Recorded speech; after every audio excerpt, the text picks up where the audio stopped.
Bien, entonces el tema de hoy es ancilostomiasis o también llamado uncinariasis. Tradicionalmente es uncinariasis. Últimamente hay algunos autores que consideran que debe llamarse ancilostomiasis, pero en otros libros consideran simplemente uncinariasis. ¿Y qué es esta ancilostomiasis o uncinariasis? Es también una geohelmintiasis, igual que hemos visto en el caso de ascariasis, tricuriasis, es una geohelmintiasis del intestino delgado, más bien, caracterizada por anemia, porque estos gusanos son hematófagos, muy potentes, ¿no? Y pueden causar síntomas pulmonares si es que pasan por pulmón y también digestivos, ¿no? Porque allí se encuentran los adultos. Es frecuente en climas cálidos y se adquiere principalmente por la piel. Ya no es eh, como en el otro caso que era solo por boca. No, acá puede ser por boca o por piel. Hoy se dice principalmente por la piel. Los agentes etiológicos de esta enfermedad, de la uncinariasis, son dos especies diferentes, Ancylostoma duodenale y Necator americanus. Ancylostoma duodenale tiene su origen en el Asia, después pasó a Europa y de ahí a América. Necator americanus tiene un origen más bien africano, pero se pensaba que los esclavos que habían traído de África eran los que habían traído la enfermedad. Probablemente el ancilostoma sí, pero Necator americanus tiene un origen mucho más antes que la conquista. Probablemente incluso se han encontrado momias incas con Necator americanus. Entonces pareciera que esto refuerza la teoría de que antes de Cristóbal Colón ya otras tribus, sobre todo probablemente australianas o de otro lugar, llegaron hacia América y de esa manera trajeron estos gusanos. Entonces el Necator americanus es mucho más frecuente que Ancylostoma duodenale, pero la diferencia no es mucha tampoco, ¿no? Eh, esto estos son parásitos de zonas de selva principalmente. Bien, veamos entonces la morfología. Miren, estos gusanitos tienen una forma cilíndrica como todos los nematodos que hemos visto, pero ya miden mucho menos que los que hemos estudiado. Si recuerdan ustedes, habíamos estudiado Ascaris lumbricoides, que medía alrededor de 30 centímetros, digamos así. Trichuris trichura medía entre 3 y 5 centímetros, y estos ya son de 1 centímetro o algo menos incluso. Entonces ya son más pequeñitos, pero todavía se les puede ver macroscópicamente. Son de color blanquecino, una cutícula lisa y hay dimorfismo sexual, la hembra siempre más grande que el macho y el macho además termina en una bolsa copulatriz, como ustedes están viendo aquí, una bolsa copulatriz, y la hembra más bien termina en una punta aguda, ¿no? Entonces, esas son las características generales. Para ambos, en realidad. Lo que pasa es que Ancylostoma duodenale siempre es un poco más largo y más grueso que Necator americano, que es más finito y más pequeño. Pero están alrededor, pues, de entre 8 y 10 milímetros, o sea, cerca de 1 centímetro. Bien, vamos a ver algunas diferencias que son importantes, pero primero vamos a ver la morfología general de estos gusanos. En primer lugar, tienen una parte cefálica donde hay una cápsula bucal. Esta cápsula bucal permite fijarse a la mucosa intestinal y succionar sangre. Entonces, en el caso de ancylostoma, tienen 2 pares de dientes, y en el caso de Necator americanus tienen 2 placas cortantes. Si los vemos aquí, vean, este es ancylostoma duodenale, esta es la parte cefálica y esta es la cápsula bucal, con 2 pares de dientes, ¿no? Muy filudos para morder la mucosa. Hay fotografías en los libros muy explicativas cómo muerden la mucosa, y eso le permite poder hacer sangrar esta mucosa para alimentarse, porque son hematófagos. Mientras que esta tiene dos placas cortantes que las ven acá, ¿no? Esa es la parte cefálica y la diferencia entre ancilostoma duodenal y necato. Hembras y machos tienen su cápsula bucal con dientes y acá hembras y machos de necato tienen su cápsula bucal con placas cortantes. Bien, luego viene el esófago. El esófago es sumamente importante. Si queremos hacer un... Creo que después vamos a ver por acá. Creo que tenemos, acá está. El esófago, mire, es muscular, muy poderoso. Es una bomba de succión realmente que permite hacer entrar la sangre a través del esófago en la boca y pasar al intestino. Entonces ya tiene dos elementos importantes para alimentarse. La cápsula bucal con la que muerde la mucosa, rompe las células, los vasos, y además está este esófago muscular que permite succionar la sangre. Aparte de eso, en el esófago hay unas glándulas esofagianas que son capaces de producir anticoagulantes, ¿no? Muy poderosos que hacen que la sangre fluya fácilmente. Estos anticoagulantes han estado, no sé si lo han logrado, estaban siendo sintetizados por los chilenos para obtener un medicamento anticoagulante, ¿no?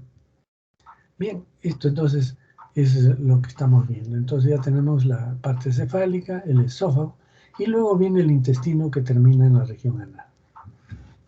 En la hembra y en el macho termina en una cloaca, ¿no?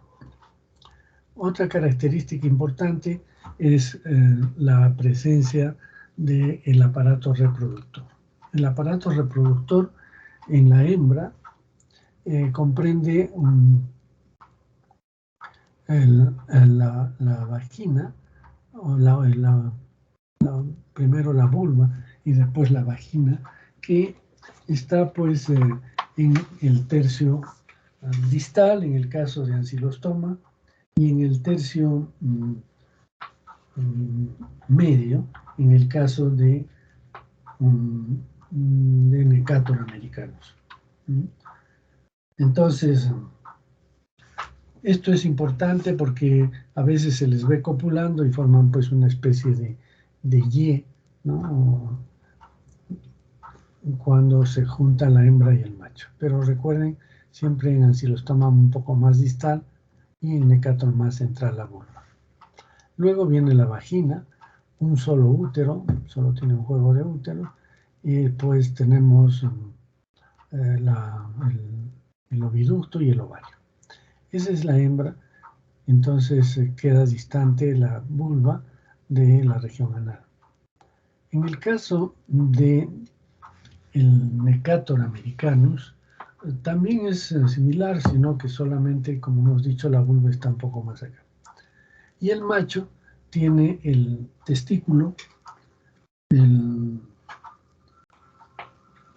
luego viene el conducto espermático, el conducto eyaculador y finalmente una bolsa copulatriz, que en este caso sí es importante porque vamos a ver que esa bolsa copulatriz es diferente en los machos de ancilostoma y de Necator americanus. ¿Ya? Entonces, estamos viendo que aquí, creo que les dije un solo ovario, en realidad son dos ovarios los que tienen, ¿no? Un par de úteros, de ovarios y de oviductos. La vagina, lógicamente, es única y la vulva también. Entonces, aquí el macho, el conducto espermático y finalmente el conducto eyaculador que termina en una bolsa copulatriz que, como les decía, es diferente. Si la podemos ver acá, miren, acá está la bolsa copulatriz. En el caso de ancilostoma es en forma de campana, así abierta, ¿no? Mientras que en el caso de Necator americanus es redondeada, o sea, en forma de puño cerrado, ¿no? Entonces, esa es otra diferencia importante para distinguir los adultos de ancilostoma y Necator. También dicen que los ancilostomas generalmente se quedan en una forma de C, como en este caso, ¿no? Mientras que los de Necator forman una especie de S, con una doble curvatura. Pero eso ya es más difícil de observar. En todo caso, es bueno que lo tengan presente. Bien, entonces esto es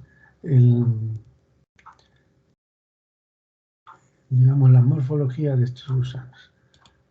Continuando con la morfología, esto ya lo hemos visto, el esófago y la terminación en punta de Necator. Un Necator es más delgadito, termina en una punta más o menos aguda. En el caso de la hembra, el macho termina en una bolsa copulatriz, como hemos visto. Y la hembra además presenta, miren acá, hay una espina así, pequeña, muy transparente, se llama espina caudal, que solo lo tiene ancilostoma. Necator, como ven acá, es más agudo, pero no tiene la espina caudal que tiene ancilostoma, que está aquí. Eso es importante. Entonces, en la práctica, bueno, cuando hacíamos microscopía se podía ver este detalle. Y finalmente estos son los huevecillos. Los huevecillos solo tienen una cubierta externa, es muy transparente, y en el interior hay una masa embrionaria en forma de blastómeras, como si fueran bolas de helado, ¿no? Esta es más o menos opaca, la masa embrionaria, pero la cubierta es muy transparente, de tal manera que si el microscopio tiene mucha luz, no se ve esta cubierta, sino se ve solo la masa embrionaria. Hay que jugar con el contraste para poder ver la capa externa, que es importante distinguirla. Este huevecillo mide alrededor de 40, 60 micras, 60 micras en su diámetro mayor. Entonces, estos son los elementos sumamente importantes. Sin embargo, en esta parasitosis, además hay que ver las larvas. Y entonces tenemos dos tipos de larvas: la larva rhabditoide y la larva filariforme. La larva rhabditoide mide alrededor de 250 micras, mientras que la filariforme mide alrededor de 500 hasta 700 micras, o sea, el doble. ¿Qué diferencias hay? En primer lugar, la larva rhabditoide se caracteriza por una cavidad bucal bastante larga, como ven acá, y luego viene un esófago rhabditoide, que así que tiene un istmo y un bulbo en la parte posterior. Esto es característico de una familia de gusanos que son Rhabditis, y por eso es que esta larva se tomó el nombre de larva rhabditoide, parecida a los Rhabditis, ¿no? Por la forma del esófago. Y luego viene el intestino, ¿no? Y finalmente la región anal. Estos no tienen aparato reproductor, todavía son larvas, pero tienen un anlaje o primordio genital. Nosotros lo conocemos como primordio genital. Es lo que va a dar origen a lo que es el aparato reproductor del adulto. Y entonces este primordio genital es muy pequeñito en relación a la cavidad bucal, que es profunda. Entonces hay como una clave mnemotécnica, ¿no? Boca larga y primordio genital pequeño. Esto es importante porque en la próxima clase vamos a ver estrongiloides estercorales. Y ahí sí ven, es importante la observación de las larvas rhabditoides. Y justamente las larvas rhabditoides son a la inversa de estas. Miden igual 250 micras, pero la boca es poco profunda, es pequeñita, y el primordio genital más bien es grande. Entonces al revés, ¿no?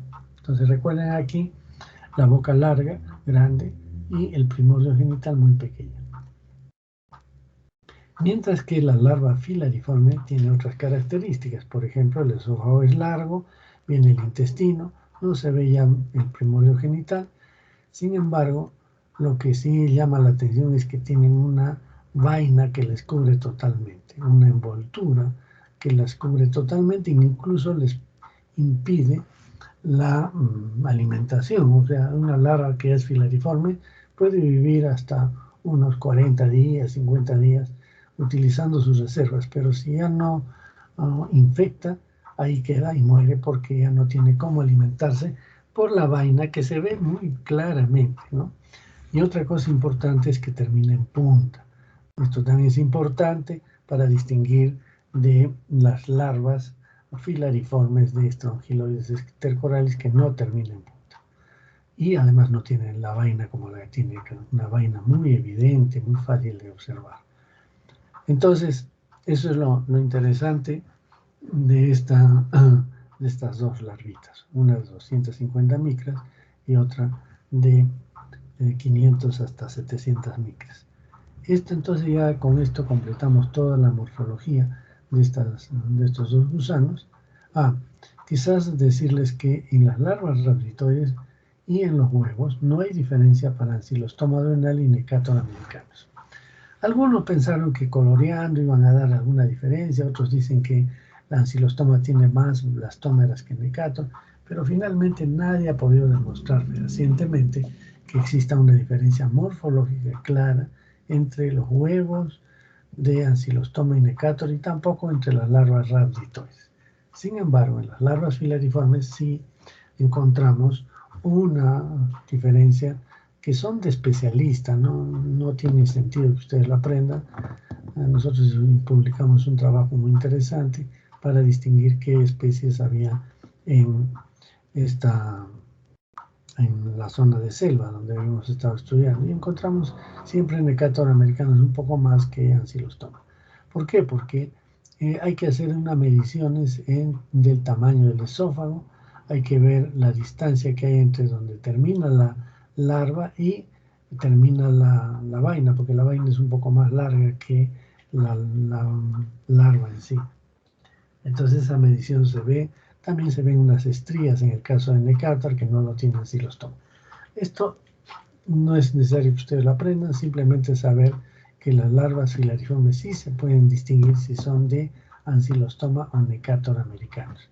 Y por eso existe el método de Harada-Mori. Si recuerdan, en la primera práctica les hablamos de un método que es el método de Harada-Mori, que hace que se cultiven estos huevos en un tubo con un papel filtro. El papel filtro se impregna las heces donde hay estos huevecillos y ese tubo se cierra, es un tubo de ensayo grande, se cierra con cinta scotch y en la parte baja, antes de cerrarla, se le agrega un poco de suero fisiológico. Ese tubo se pone a 30 grados en una estufa por 6-7 días y en ese trayecto, ¿qué es lo que va a suceder? Este huevecillo evoluciona, se forma la larva rhabditoide 1, después que sale del huevo, la larva rhabditoide 2, y después esta larva rhabditoide 2 muda y crece un poco más y se convierte en la larva filariforme. Entonces a los 10 días más o menos encontramos larvas filariformes caminando por el tubo, en la humedad del tubo, porque con el calor se produce humedad dentro, y le echamos alcohol acético para matar estas larvas, alcohol acético caliente para matar las larvas, y porque son infecciosas y se pueden entrar a la mano, pese a que uno esté trabajando con guantes. Entonces, luego se colectan estas y se las observa en un microscopio para hacer las mediciones que les he dicho. Este es el método de Harada-Mori. Bien. Pasemos ahora a lo que es el ciclo de vida. El ciclo de vida es sumamente interesante porque hay variaciones de estas dos especies. Antiguamente se pensó que las dos especies entraban por piel. Y sin embargo, se ha demostrado que en el caso de Ancylostoma, el mayor porcentaje de larvas ingresan por vía oral y no tanto por piel. Mientras que Necator, al revés, la mayor parte entra por la piel de forma subcutánea y muy escasa cantidad pueden entrar también por la boca. Para fines prácticos y académicos, digamos que Necator ingresa por piel y Ancylostoma principalmente por boca. Pero empecemos claramente el ciclo. Entonces el ciclo empieza en esta parte que es el intestino delgado. Allí se encuentran los parásitos adultos, los gusanos adultos, mordiendo la mucosa del intestino delgado con la cápsula bucal que posee dientes o placas cortantes. Se fijan allí y entonces están succionando sangre, y ya les dije que el esófago les permite succionar, y además tienen enzimas anticoagulantes. Entonces fácilmente se alimentan de sangre, ¿no? La cantidad de sangre que consumen ya no es como en el caso de tricocéfalos, que era 5 microlitros, ¿no? Necator puede succionar hasta 50 microlitros, o sea, 10 veces más. Y ancilostoma casi otras 10 veces más, o sea, entre 350 y 400 microlitros por gusano por día.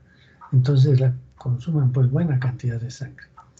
Bien, entonces ahí están alimentándose de sangre, y la hembra copulada va a colocar huevos, ¿no? Mire, por ejemplo, este es en forma de pollo, estamos hablando de un Necator americano. Este sería un macho de Necator americano. Y lógicamente la hembra, que no tiene la espina caudal. Bueno, pero igual es el ciclo para ancilostoma también. Entonces ambos viven en el intestino delgado, fijos a la mucosa mediante su cápsula bucal.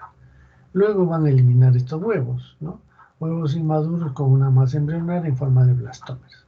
¿Cuál es el mecanismo de transmisión entonces? El fecalismo nuevamente es el responsable, que la gente defeque en el suelo, es que salen estos huevecillos con las heces y caen al suelo.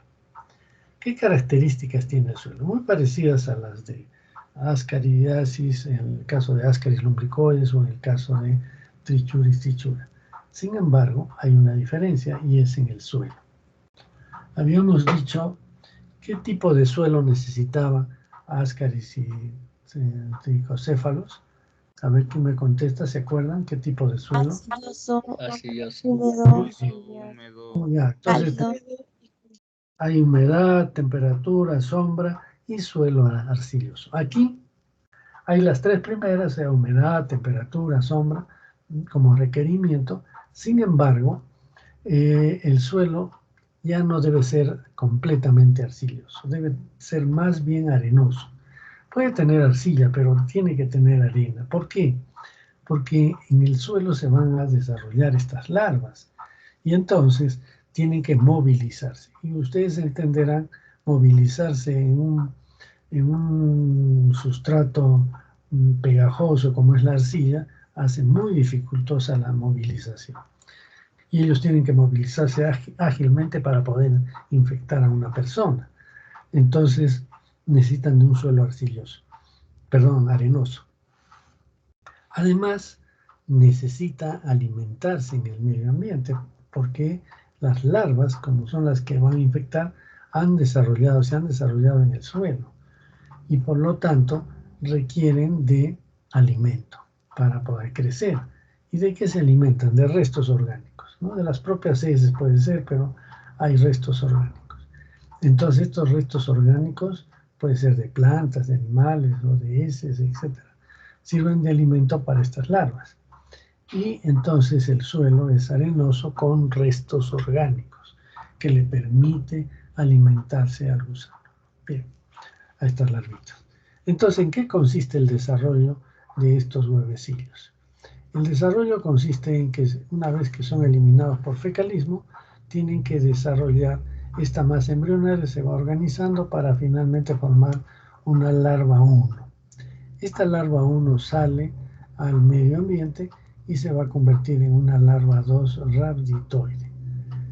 Larva 2 nada más, aquí está de más larva 3. Esta larva 2 rhabditoide. Y luego esta va a perder su cubierta, su cutícula, es decir, hay una muda, y pierde su cutícula y crece un poco más hasta convertirse en una larva 3 filariforme. Entonces del huevo sale una larva 1 que muda, crece, se alimenta de restos orgánicos, se convierte en una larva 2 rhabditoide.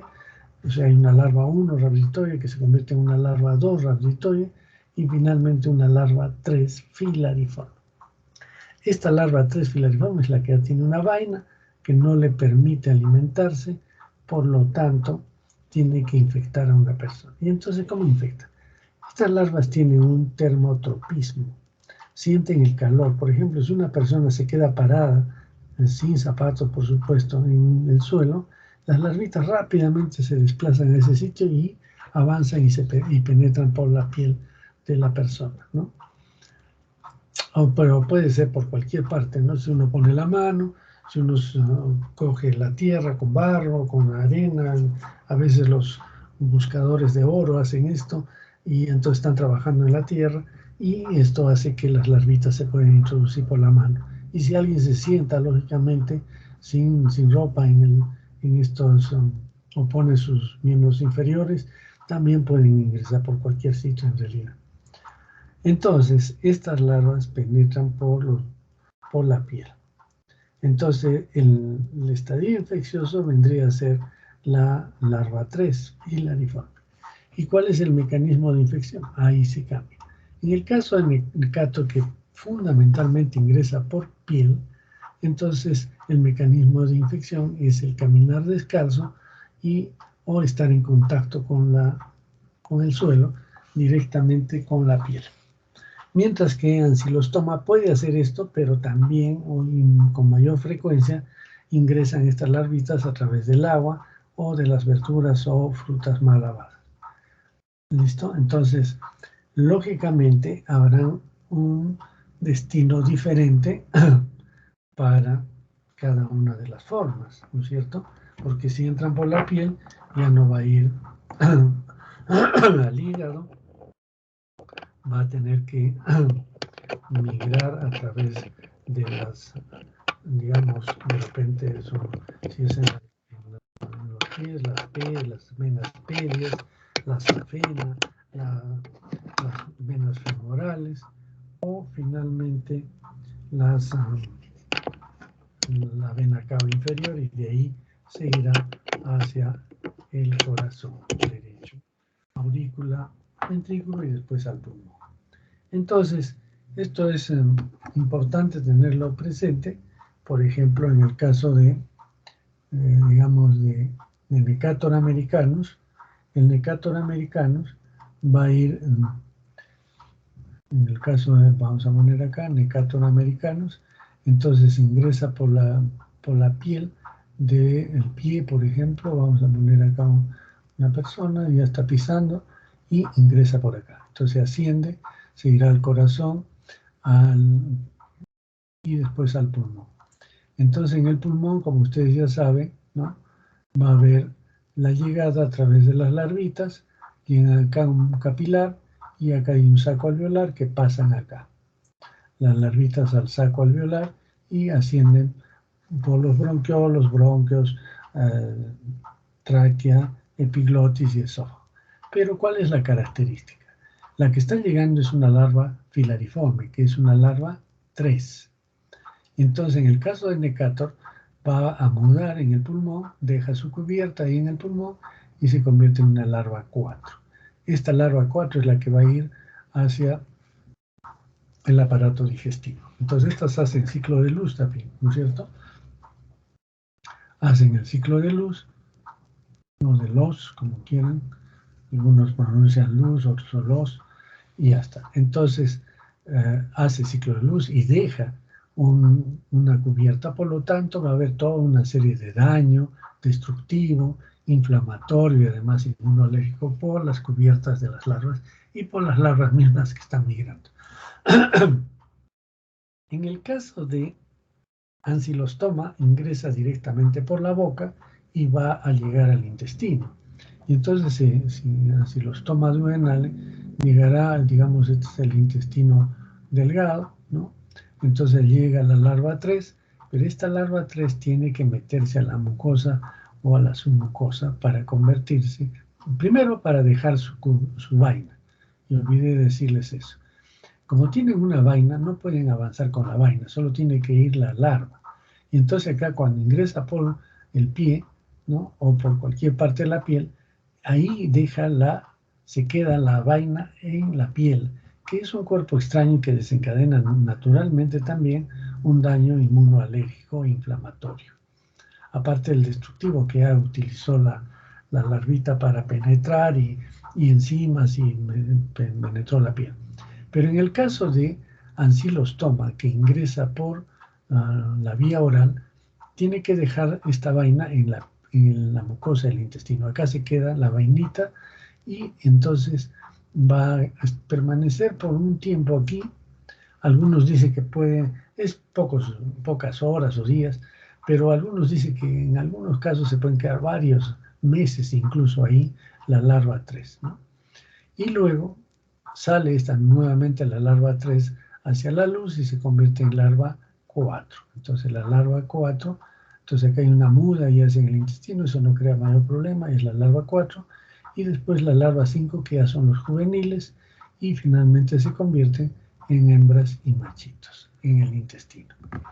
Entonces, como ven, en el caso de Necator, pasa por pulmón, hace ciclo de los y lógicamente va a haber un problema serio a nivel pulmonar. No tanto como Ascaris lumbricoides, recuerden, Ascaris lumbricoides llegaba como larva 2, se convertía en larva 3 y en larva 4. Había 2 mudas, por lo tanto había mayor cantidad de antígenos en el pulmón y el daño inmunoalérgico e inflamatorio será mayor, ¿no?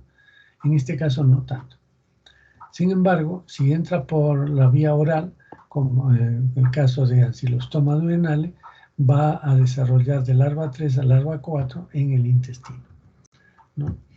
Ahora, si es que ocurriese que ancilostoma duodenale va a entrar por la vía oral, perdón, por la vía dérmica, o sea, por la piel, va a pasar por el pulmón, lógicamente, no tiene otra vía, va a avanzar por los vasos venosos del pie, de la pierna, y finalmente llega al corazón y llega al pulmón. En el pulmón va a producir destrucción, igual que acá, para pasar del capilar al alveolo. Sin embargo, no habrá mudas para el caso de ancilostoma. La larva 3 sigue, avanza y sale y se va al intestino. Y entonces, ¿dónde va a convertirse en larva 4? En el intestino. Siempre ancilostoma se convierte en larva 3 a larva 4 en el intestino. O sea, si pasa por el pulmón, destruye, pero no deja cubiertas, no deja vainas en el pulmón, ¿no? No deja sus cutículas, digamos, no vainas, sino cutículas, porque la vaina se quedó en la piel al ingresar. Entonces, esto es el daño. Entonces, vamos a ver daño a nivel de piel, ¿no es cierto? Acá, a nivel de pulmón y también a nivel de intestino, tanto de las larvas como también de los adultos que ya empiezan a succionar sangre. Bien, entonces, esta es la característica de este ciclo. Digamos, el periodo prepatente es más o menos 2 meses, un mes y medio, mucho menos que en el caso de Ascaris lumbricoides. Y en el desarrollo del suelo es también menor, alrededor de 7 a 10 días.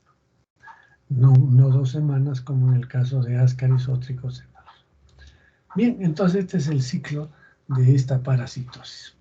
Y entonces vamos a tratar de hacer un resumen, ¿no es cierto?, con la participación de ustedes como siempre. Entonces,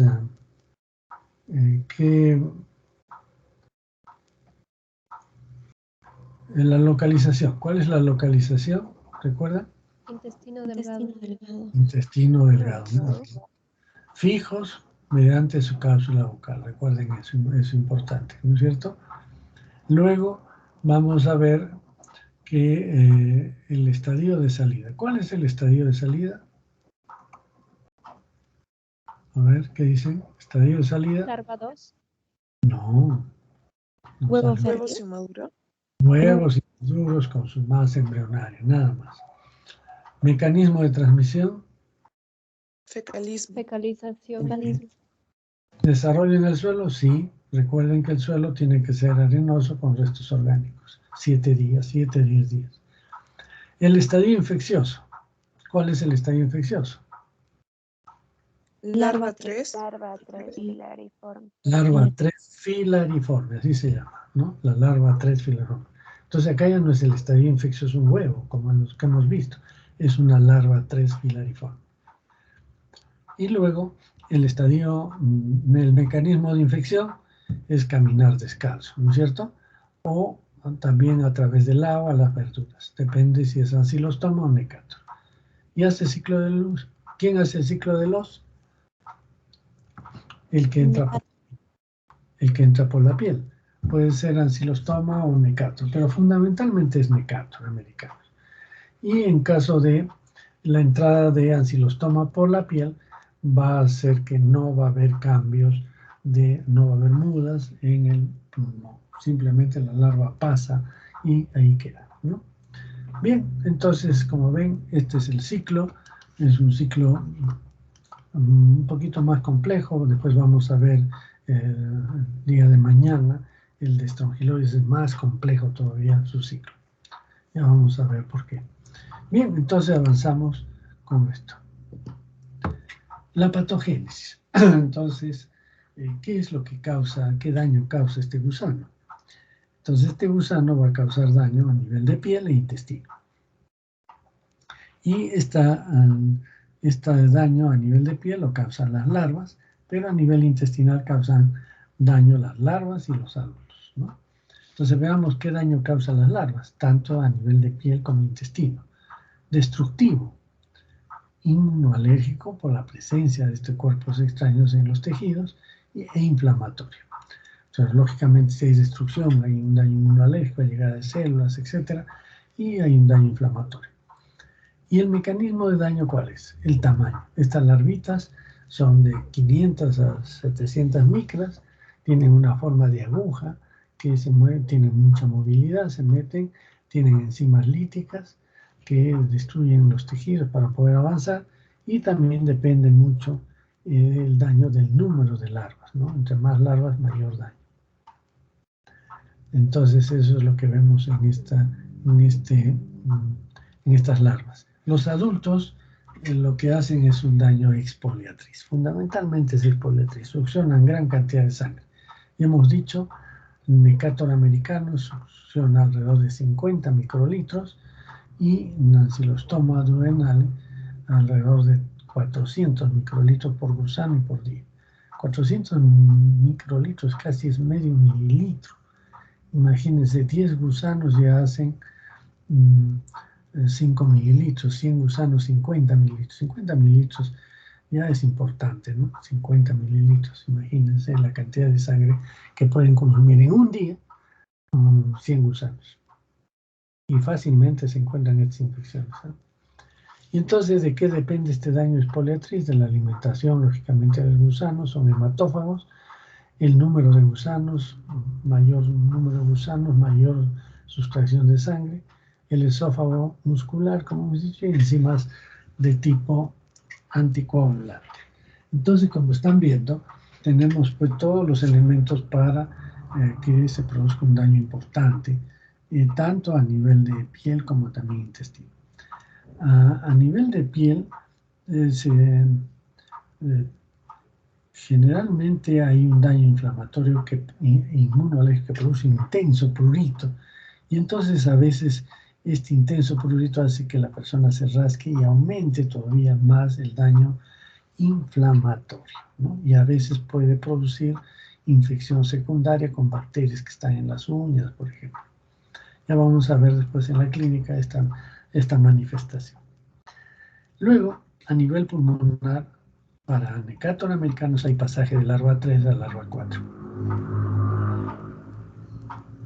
Entonces habrá un daño destructivo del endotelio, del saco alveolar, ¿no? Hay un daño inmunoalérgico, presencia de las larvas, presencia de las cutículas de estas larvas, del pasaje del L3 a L4, y lógicamente teniendo todo esto hay un daño inflamatorio en pulmón.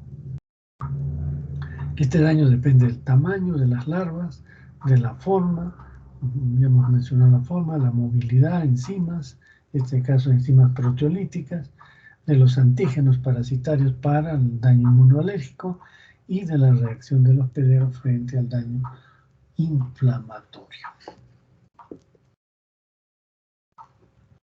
Veamos la clínica. En la clínica hablamos de un síndrome pulmonar, un síndrome de Leffler. ¿Se acuerdan? En el caso de Ascaris, ¿no es cierto? Y entonces tenemos que habrá tos y expectoración hematoica, como digo, de menos intensidad que en el caso de Ascaris lumbricoides. habrá fiebre, disnea, dolor torácico.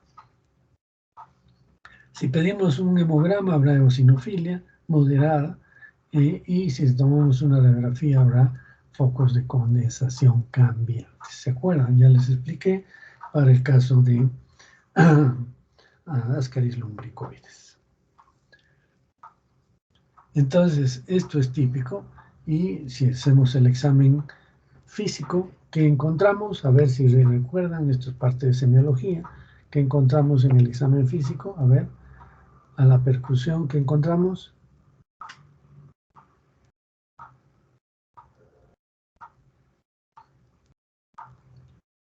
¿Qué pasó? ¿Se olvidaron la semiología? Matidez. Matidez, sí. Miren, la semiología es lo que distingue al médico de otros profesionales.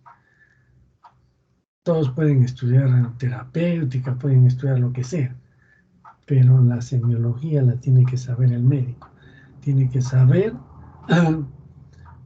hacer un examen físico. Eso es sumamente importante. Claro que ahora con toda la tecnología, de repente ya no va a ser necesario estudiar medicina, ¿no? Hasta los técnicos pueden hacer diagnóstico, etc. Entonces, mucho cuidado con eso. La semiología es básica para el médico. Tienen que saber semiología. Listo. Entonces habrá matidez, que habrá con el murmullo vesicular, que habrá, ¿cómo estará?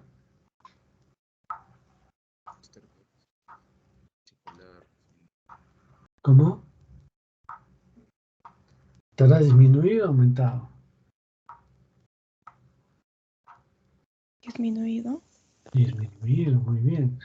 Y si en cuanto a las vibraciones vocales, ¿cómo estarán?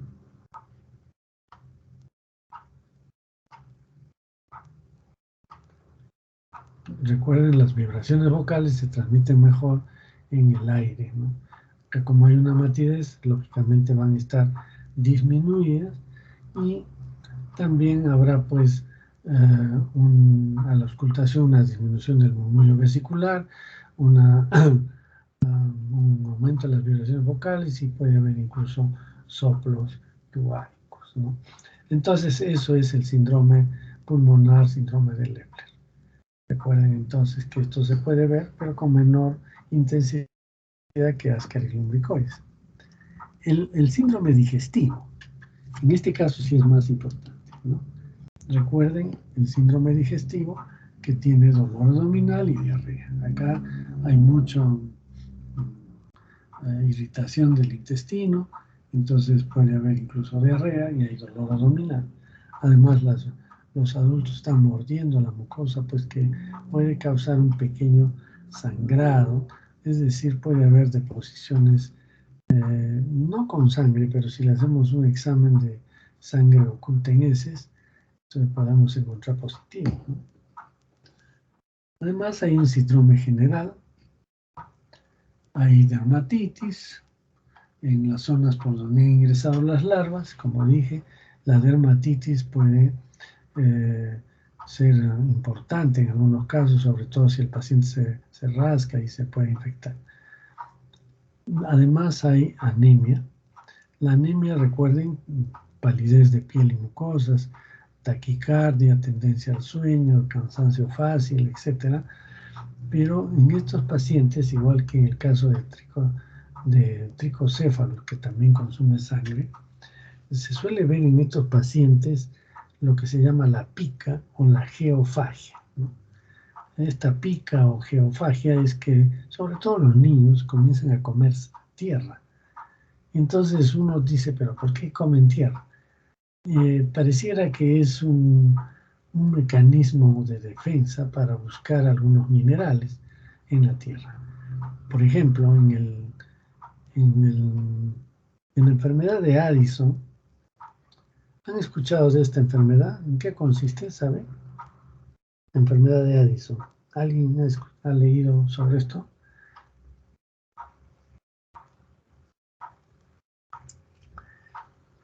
Es una enfermedad que me parece que es por hipofunción de la suprarrenal. Muy bien. ¿Pero cómo se manifiesta? ¿Con Hay pérdida de peso? manchas oscuras en la piel, Sí, puede haber, pero fundamentalmente es pérdida de sodio, ¿no? Entonces tienen deficiencia de sodio estos pacientes. Y se ha visto que estos pacientes de enfermedades Addison comienzan a arañar la pared en busca de, y se comen la arenilla del estuque, sobre todo si tiene sales, ¿no? Y entonces se comen eso que contiene algo de sales. Entonces, lo mismo pasa con estas personas que tienen anemia, comen tierra y en busca de hierro, ¿no? Entonces, esta anemia es microcítica, hipocrómica y por lo tanto hay una disminución de fierro.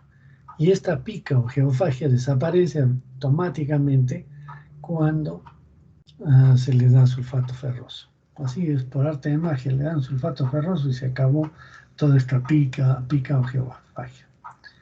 Bien, y además puede haber pues, desnutrición. ¿Por qué? Porque no solamente consumen glóbulos rojos, sino sacan pues plasma y el plasma tiene proteínas. Entonces estos niños sufren de hipoproteinemia, ¿no? Y entonces cuando uno ve en selva a estos niños que además de mecatos, de ancilostoma, generalmente tienen pues ascaris, entonces son niños desnutridos. Esta desnutrición pues se observa uno caminando por la calle, ve a un niño casi desnudo, sin zapatos, caminando por el suelo, ¿no? Que puede estar contaminado incluso, y se les ve todos barrigones. En la selva los conocen como buchizapas, así les dicen, buchizapas. Entonces tienen pues el abdomen muy distendido por los gases, todo, pero fundamentalmente por la hipoproteinemia. Esta hipoproteinemia hace que los músculos sean muy flácidos, los músculos abdominales, y se distiende fácilmente. Además puede haber edemas también por hipoproteinemia, edemas de miembros inferiores, y también se suele observar en estos pacientes cambios de la coloración de la piel. Hay palidez, pues como hemos visto, menos amarillentos los niños, y además el cabello puede estar muy rojizo, pajizo, ¿no? ¿Por qué? Por la deficiencia proteica. Entonces, esto se ve con frecuencia en niños, sobre todo, que sufren de estas parasitosis. Es difícil encontrar un niño que solamente tenga mecato o ancilostoma. Generalmente tiene tricocéfalos también, y ascaris también, y a veces estrongilosis.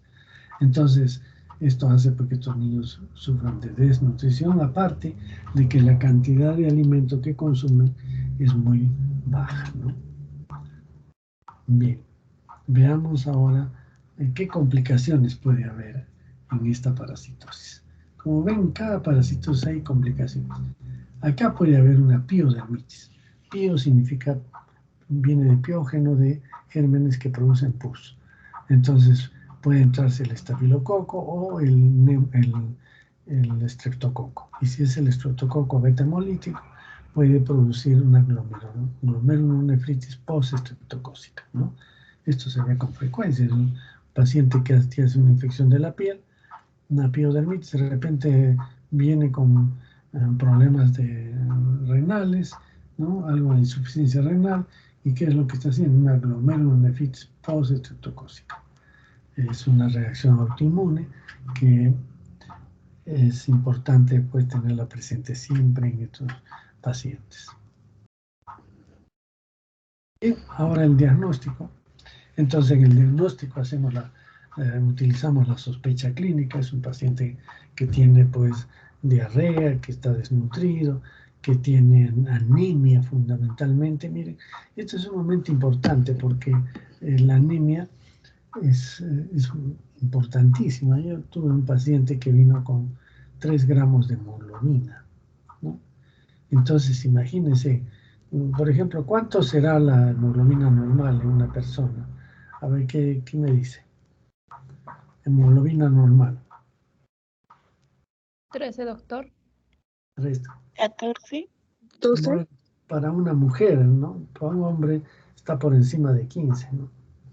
16, acá entre más altura hay, mayor cantidad de hemoglobina tenemos, ¿no? Por la altura. Entonces, digamos 15. Y si este paciente, 15 equivale a 5 litros de sangre, ¿no es cierto? Y es lo que tiene una persona. Si tiene 3 de hemoglobina, digamos, esto es 15 entre 5 para que salga 3. O sea, es como quitarle 4 litros de sangre. Y queda con 1 litro. ¿Creen que podría vivir esa persona? Apenas uno dona sangre en medio litro, ya está como mareo. Imagínense si perdiera tal cantidad de sangre. Sin embargo, el paciente viene y dice, doctor, me siento mal, ya, ¿no? Pero viene caminando. Entonces, ¿por qué camina este paciente con 3 gramos de hemoglobina? Lógicamente no puede trabajar, pues, ¿no? Pero el problema es que es una anemia sumamente crónica a través del tiempo y le permite al organismo compensar con líquidos esta pérdida de hemoglobina. Y entonces es característico de esta enfermedad la anemia crónica, como digo, microcítica e hipocorónica. Entonces vamos a ver hematías pequeñitos y pálidos, ¿no? Sin coloración. Luego nos ayuda mucho la epidemiología. Entonces inmediatamente tenemos que preguntar de dónde viene usted, o de dónde viene el paciente. Si es de selva, vamos a acertar en el diagnóstico. Se puede hacer un examen del esputo, va a haber algunos rasgos de sangre, pero también podemos encontrar eosinófilos, si es que está haciendo el síndrome de Lepra, ¿no? O a veces larvitas, es posible encontrar larvas. No es fácil, pero puede haber. La radiografía de tórax, que revela pues focos de condensación cambiantes, como hemos dicho. El hemograma puede haber eosinofilia de leve a moderada.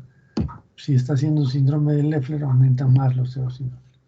Y en el laboratorio vamos a buscar el examen de heces por el método cualitativo, que es el Telemann, que ustedes ya conocen, y que nos va a permitir identificar los huevos de uncinarias, ¿no? Recuerden, los huevos son indistinguibles de Necator y Ancylostoma. Y entonces, en este caso, podemos hacer el método de Arada-Mori, que ya los hemos mencionado, para poder cultivar esos huevos e identificar las larvas y saber si es de Necator o de Ancylostoma. En todo caso, esto es desde el punto de vista de investigación, porque desde el punto de vista clínico no es necesario, porque igual se le da el tratamiento ya sea Necator o Ancylostoma. Lo que sí a veces es que se puede hacer un método cuantitativo con el método de Cato-Katz, que permite determinar la intensidad de la infección. Esta intensidad de la infección a veces es útil desde el punto de vista de investigación también, porque el tratamiento al final es el mismo. Y entonces infecciones leves tienen menos de 5.000 huevos por gramo de heces. Y si tenemos entre 5.000 y 50.000 huevos por gramo de heces, estamos hablando de una infección moderada, y si hay más de 50.000 huevos por gramo de heces, será una infección intensa. Recuerden estos gusanitos que colocan sus huevecillos, alrededor de 10.000, ya vamos a ver después. La prevalencia entonces en costa es, en los valles costeños puede haber entre 5 y 10%, en sierra igual, si es valles interandinos donde hay calor, humedad, y en selva estamos hablando de un 60% aproximadamente, igual que Ascaris, más o menos 50, 60%. ¿Qué factores del hombre hacen que se mantenga esta infección? El fecalismo, fundamental, ¿no? Es fundamental el fecalismo. Si la gente no defeca en el suelo, no habrá la transmisión de esta enfermedad. Como les conté, ¿no? Hay zonas, por ejemplo, Miami es una zona tropical, neta, y sin embargo no tienen parasitosis. ¿Por qué? Porque nadie defeca en el suelo. Entonces, si eso lográramos, desaparecen estas enfermedades, pero lamentablemente es gente pobre, no tienen acceso al agua potable, etc. Y los hábitos, ¿no?, de siempre, en primer lugar, defecar en el suelo, caminar descalzo, en este caso importantísimo. Entonces, hay quienes son más afectados, como son los niños, pero también los que trabajan en el campo, ¿no? Todos los que trabajan en el campo trabajan generalmente sin zapatos, o los que buscan oro, que trabajan en el borde de los ríos, sin zapatos, entonces ahí también pueden tener la enfermedad. Y la pobreza, no hay acceso al agua potable, a los desagües, etc. Y la ignorancia, problema que ya lo hemos comentado en las otras parasitosis. ¿Y cuáles son los factores del parásito? La longevidad, ¿no? Ancilostoma duodenale vive 5 años. Indecator americano entre 10 y 15 años vive estos gusanos en el intestino. Perdón. Y la oviposición, una hembra coloca de 5.000 a 10.000 huevos por gusano y por día. Mucho menos que en el caso de Ascaris lumbricoides, ¿no es cierto? ¿Cuánto coloca una hembra de Ascaris? ¿Se acuerdan?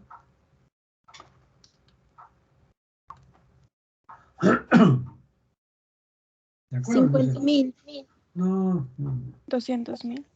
200.000 huevos. Entonces, mucho más, ¿no? Tienen que ir estudiando, ¿no? Porque si no estudian, si no al final van a fracasar en sus exámenes. O sea, al final, si estudian 2 días antes del examen, todo se les complica, se les enreda todo en la cabeza. Tienen que ir aprendiendo bien cada parasitosis.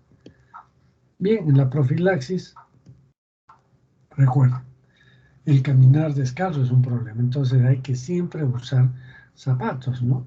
Y estas son las botas que, cuando uno va de turismo a uno de estos lodges que le llaman centros de turismo, entonces lo primero que hacen es, para que uno pueda entrar al bosque a caminar, le hacen poner estas botas, ¿no? Que le protegen, pues, no solamente de infectarse con estos gusanos, sino de otras alimañas que siempre hay en el suelo, hormigas a veces. Entonces uno llega a la selva y inmediatamente se pone sus shorts, sus sandalias, ¿no?, sus hawaianas, y eso es lo peor que pueden hacer. En primer lugar, porque los mosquitos se lo van a comer, y en segundo lugar, porque pueden pisar el barro, se llena el barro entre los dedos, y eso es suficiente para infectarse. Y luego lavar las verduras, en el caso de ancilostomas sobre todo, que pueden venir en las verduras, las larvitas de las larvas filariformes.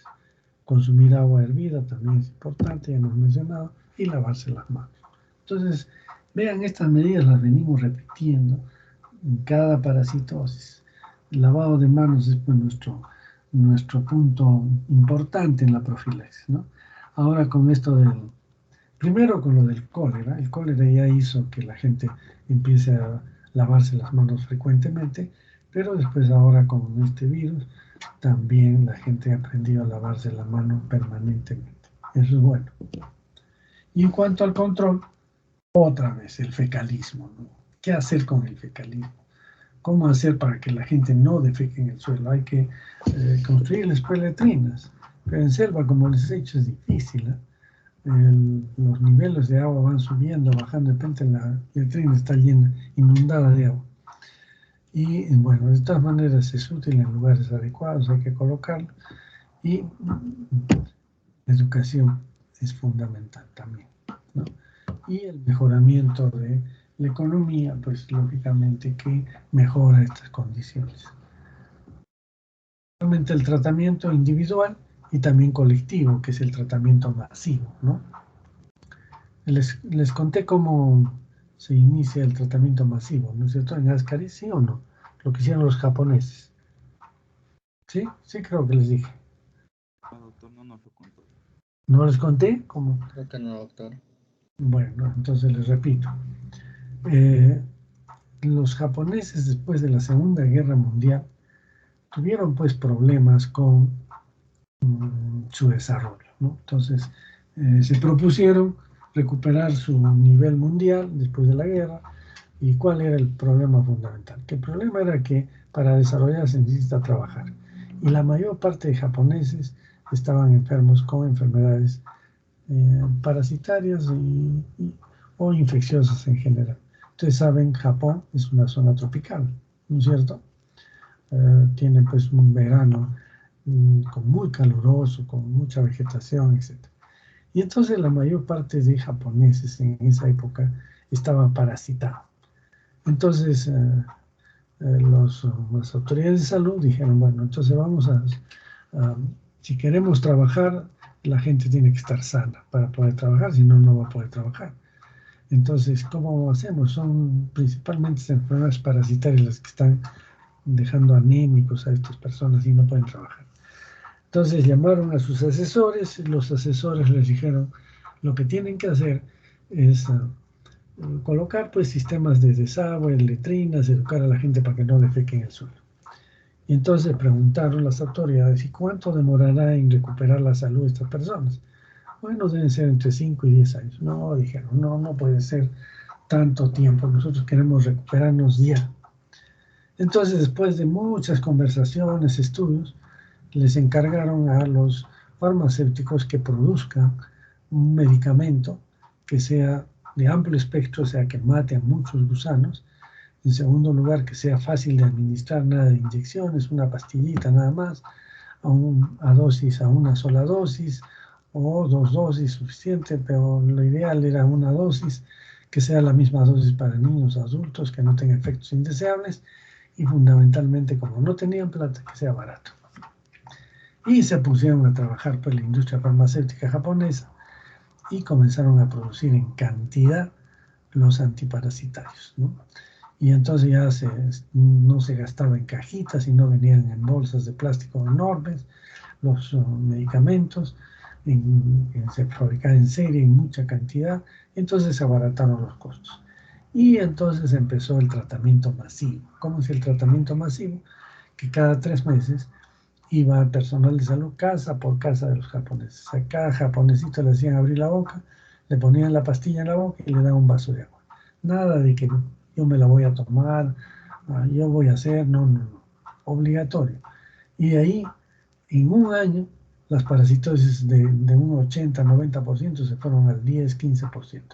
Y al segundo año prácticamente habían desaparecido. Y empezaron su época de recuperación y ustedes ya saben cómo está Japón ahora, ¿no? Ese es el tratamiento masivo. Lo hicieron en Ecuador, pero a medias. Colombia también lo hizo a medias. En el Perú nunca se ha intentado hacer un tratamiento masivo efectivo así. La gente en la selva sabe que tiene que tomarse estos medicamentos cada cierto tiempo, pero bueno, pero es una cosa aislada, no coordinada. Bien, y finalmente el tratamiento. El tratamiento es a base de, en realidad para uncinarias es cualquier antiparasitario funciona. El palmoato de pirantel, la piperacina, o en el caso de medicamentos modernos tienen el albendazol, el mebendazol. Mejor es el albendazol porque es una sola dosis, de 400 para niños y 800 para adultos, una sola vez, y se acabó el problema de las uncinarias, ¿no? Entonces, esto es lo que se conoce como un tratamiento antiparasitario efectivo, realmente. Es fácil tratar esta enfermedad. Entonces, lo que hay que hacer es el diagnóstico y darle un tratamiento adecuado.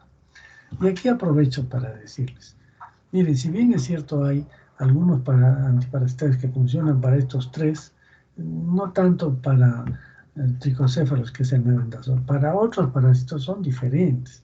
Ya vamos a ver para casos de estrongiloides, para casos de otros parásitos. Entonces, esa palabrita que ya la he escuchado en varias personas, vamos a desparasitar al niño, es decir, el niño no es un perro para desparasitarlo.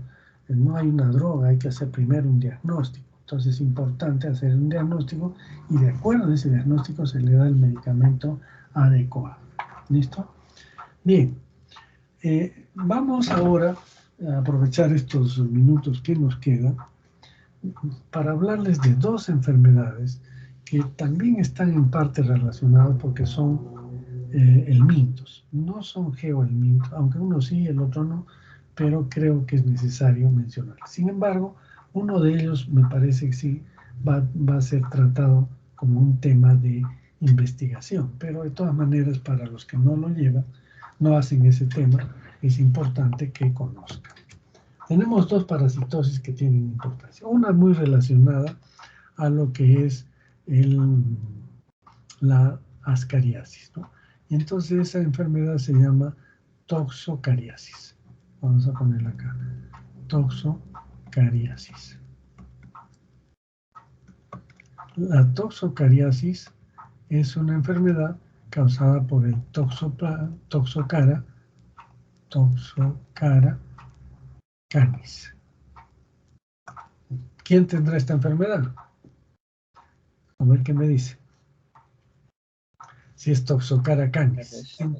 Los perros. Los perros, muy bien. Entonces hay también Toxocara catis, pero el más importante es el Toxocara canis. Este es un gusanito, es un ascaroideo, o sea, muy parecido al Ascaris lumbricoides, pero es de los perros. Les recuerdo que en general todas estas parasitosis que hemos estudiado solo son del hombre, no tienen los animales. Ascaris, tricocéfalos, ulcinarias. Hay un tipo de Ancylostoma canin, bueno, pero que son otras especies. Pero estos que hemos mencionado son del hombre, nada más del hombre. Por lo tanto, las medidas de control, como es el control del fecalismo, son muy efectivas, ¿no? Bien, este Toxocara canis vive en el intestino delgado del perro. Y allí son ascaroideos, como digo, más pequeñitos que el Ascaris. Tendrán pues 10 centímetros, entre 6 y 10 centímetros. Y muy más delgaditos, lógicamente.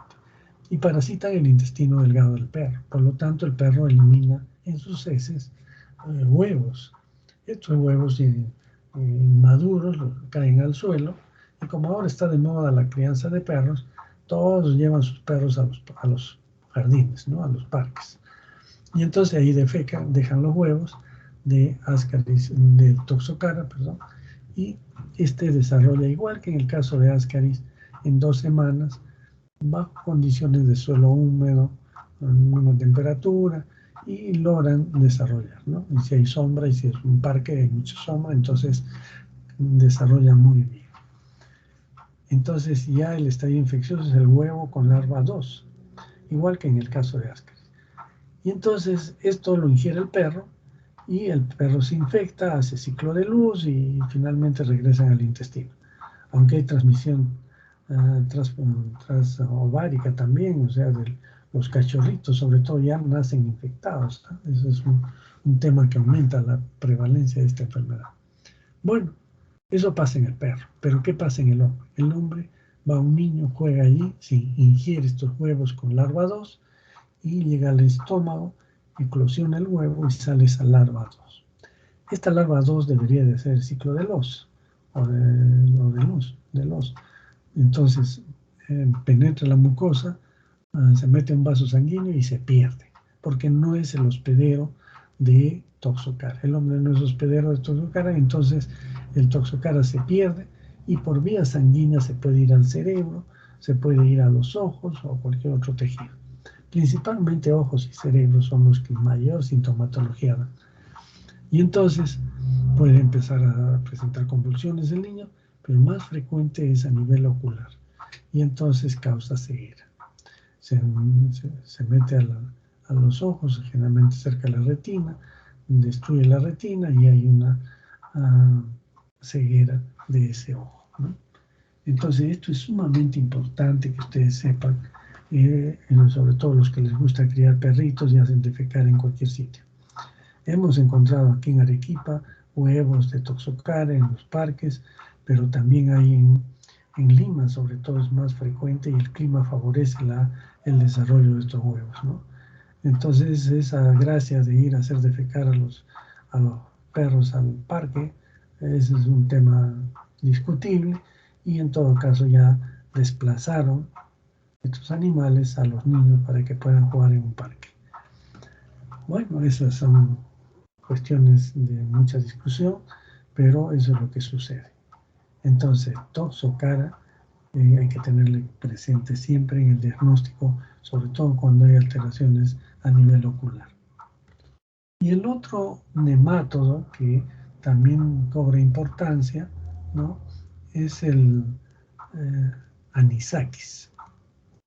Anisakis sp, ¿no? Este es un gusanito que se adquiere por comer pescado crudo.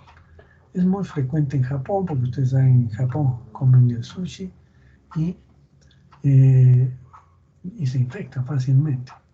Entonces, ¿cómo es este gusano? Este gusano vive en el intestino de animales mamíferos marinos, lobos marinos y otros animales más. Y en ellos está pues este es un nemátodo también.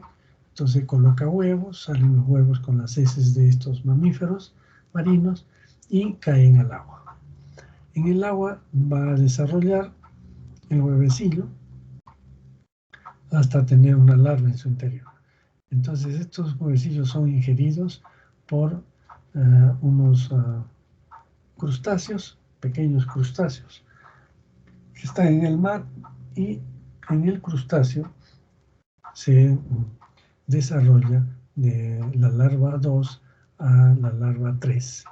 Ya es como se queda la larvita 3 en el crustáceo.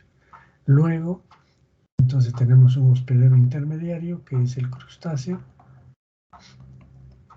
Este es hospedero intermediario. Luego, entonces acá estaba la larva 2 en el huevo con larva 2, este tiene ya una larva 3, y luego un pez, ¿no?, se come a este crustáceo y en el pez pasa la larva 3. Entonces este es un hospedero paraténico. ¿Por qué es paraténico? Porque la larva 3 no se desarrolla, sino sigue en el pez, una larva 3. No hay modificación. Y entonces esto se come en los mamíferos marinos. Y con la larva 3 se infectan y desarrollan los adultos.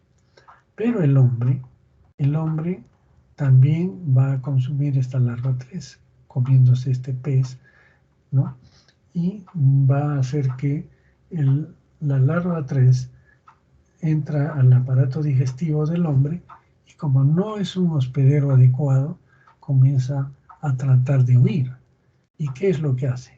Al huir, lo que sucede es que esta larva se mete a la mucosa del estómago a veces, porque es una larva viva y uno come el pescado crudo. Entonces está la larva viva, se puede meter en la mucosa del estómago o en la mucosa del intestino delgado. Y entonces en el intestino delgado forma un granuloma, un proceso inflamatorio importante, y el paciente va a tener vómitos, va a poner un dolor abdominal intenso, y que no pasa con nada. Puede haber eosinofilia, en algunos casos no, pero en algunas especies produce una eosinofilia muy alta, como por ejemplo en la Pseudoterranova, que es un Anisakis. Y entonces esta larva ahí está tratando de movilizarse, pero el organismo le forma pues un granuloma, trata de eliminarla, y en ese proceso pues hay un dolor, un proceso inflamatorio que causa dolor, ¿no?, mucho dolor. El tratamiento de esta enfermedad, en realidad no se usa medicamentos, no tiene efecto.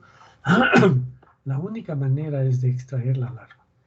Y entonces la extracción de esta larva se hace por endoscopía. Entonces uno localiza por endoscopía gástrica o intestinal donde está el proceso inflamatorio, y saca todo este granuloma mediante la endoscopía. Y de esa manera se soluciona el problema, ¿no? En el Perú ha habido reportado ya varios casos de anisakis. Y más bien, hasta en Arequipa creo que había un caso. Pero no es tan frecuente como en Japón, por ejemplo. Ahí sí que es mucho más frecuente. Entonces ahí el tratamiento no significa, no hay tratamiento médico. En el caso de Toxocara canis sí hay tratamiento médico con drogas como el albendazol, funciona bien, pero además hay que dar corticoides, sobre todo si es a nivel ocular, porque si no la destrucción del ojo es muy grande por el proceso inflamatorio. Hay que dar corticoides para disminuir la inflamación y tratar de mejorar, digamos, la función de este órgano tan importante. Entonces recuerden que estos son dos nematodos que pueden causar problemas serios, que no los estudiamos así aisladamente como estudiamos nosotros, porque no son tan frecuentes. Quizás Toxocara canis pueda ser frecuente, sino que también no se está haciendo el diagnóstico muchas veces. Son los oftalmólogos los que hacen el diagnóstico de esta enfermedad. Bien, entonces con esto estamos terminando esta clase. No sé si hay preguntas. Me gustaría que participen.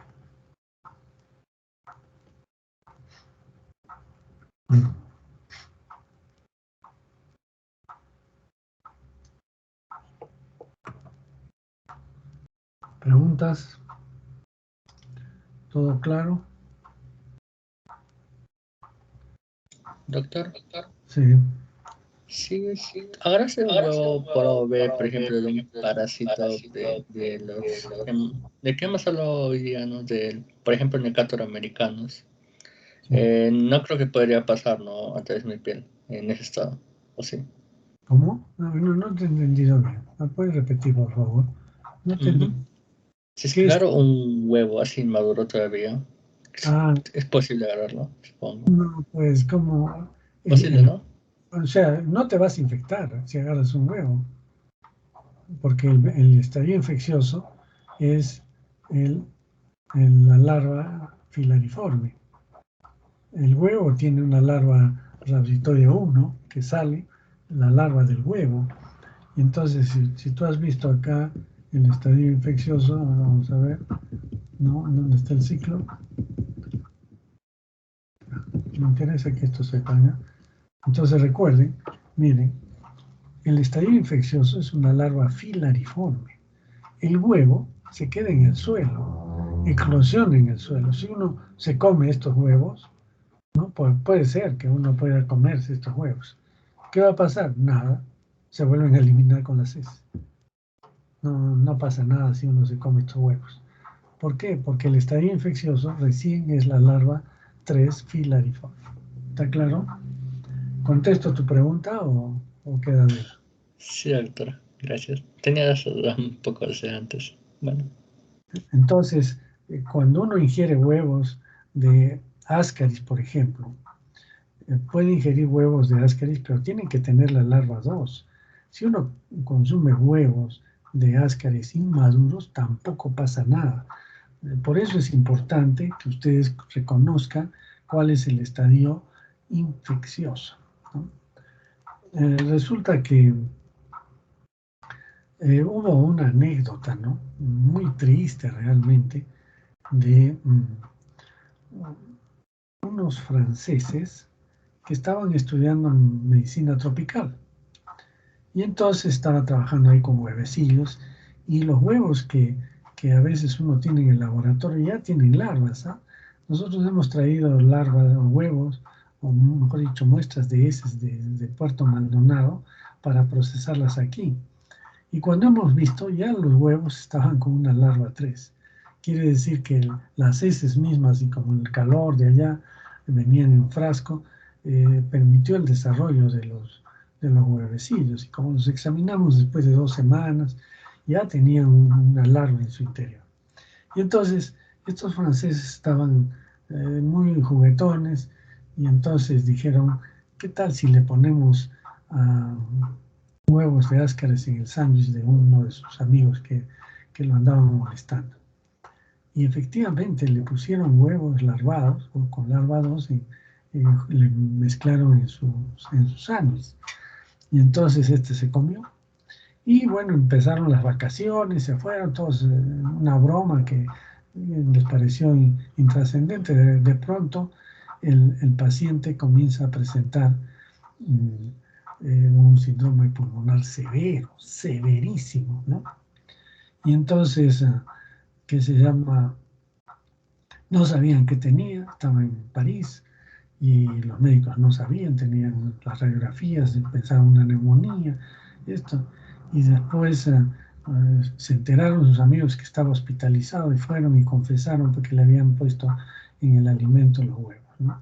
Entonces le tuvieron que dar el tratamiento, eso solucionó el problema, pero si no hubiese incluso fallecido este paciente. Entonces vean la importancia de saber cuál es el estadio infeccioso.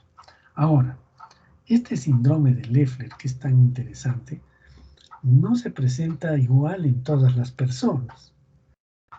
En la gente que vive en las zonas endémicas, en la selva, digamos, desde niños, hacen un síndrome de Leffler, pero muy leve, en realidad casi asintomático. Sin embargo, una persona que nunca estaba en contacto con estos gusanos y de pronto va de una sola vez, como en este caso de este francés, que por primera vez entra en contacto con huevos de Ascaris, hacen lesiones severas de pulmón, ¿no? Entonces, esto es importante también conocerlo, porque las personas que son foráneas hacen infecciones muy severas, mientras que los nativos hacen infecciones más leves, ¿no? Y en cuanto a, no sé si también les comenté el trabajo de los de Cayetano Heredia en relación a esto de el control.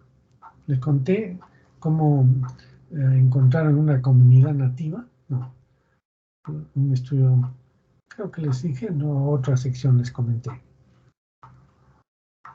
sobre un profesor que va a una comunidad nativa. Les conté el trabajo este. Díganme sí o no, porque si no ya se pasa la hora. No, doctor.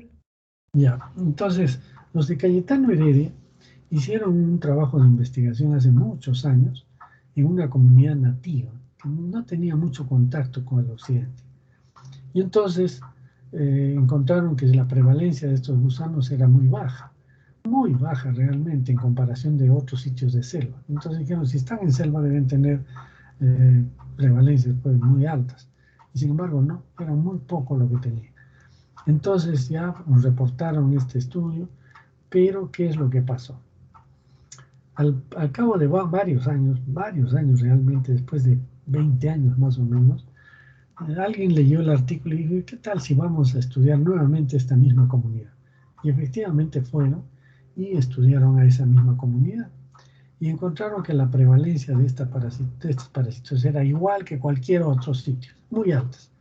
Entonces dijeron, ¿qué es lo que ha pasado en estos 20 años? ¿Por qué esta comunidad ha cambiado su comportamiento epidemiológico? Y entonces averiguaron, hicieron todo el estudio y que finalmente demostraron que la única diferencia fue que un profesor había ido a formar una escuela en esa comunidad. Y este profesor fue con su familia y comenzó a vivir junto con la comunidad. Y entonces esta comunidad tenía una costumbre para defecar, no así como está la figura, sino que tenían un tronco un poco alejado de la comunidad, que se había caído un árbol, ¿no? Un tronco del árbol, y ellos iban al árbol, subían al árbol y defecaban, digamos, para la parte posterior del árbol. Y nadie caminaba por esa zona. Entonces todos se subían al árbol, defecaban y caía en el suelo detrás del árbol. Y entonces esto era un hecho interesantísimo que hacía que la gente pues se infectara. Pero ¿qué pasó? Que cuando fue el profesor no quiso hacer esta costumbre y comenzaron sus hijos, su señora y él mismo a defecar por cualquier sitio, detrás de un árbol, cualquier sitio. Y entonces esto diseminó en las enfermedades de estas parasitosis a toda la comunidad y fue la causa. Incluso se hicieron estudios del suelo, de la vivienda de de este profesor, encontrando pues una gran cantidad de huevecillos en esa zona que eran arrastrados cuando caminaban hacia su vivienda. Entonces, miren, como una persona que aparentemente va a llevar la cultura, la educación, por eso les pongo acá que la educación es interesante, ¿no? Vean, estos niños hay que educarlos, pero hay que tener cuidado con los estilos de vida de la comunidad. Los estilos de la comunidad son ancestrales y muchas veces mantienen estados de salud adecuados, y a veces uno quiere imponerles una educación, pero con hábitos que no son de acuerdo a la comunidad, y por lo tanto, lógicamente pueden conducir a una catástrofe epidemiológica en esa comunidad. Bien, entonces, no sé si hay alguna otra pregunta. Bien, si no, vamos a concluir entonces con esta clase. Entonces nos estaríamos viendo el día de mañana.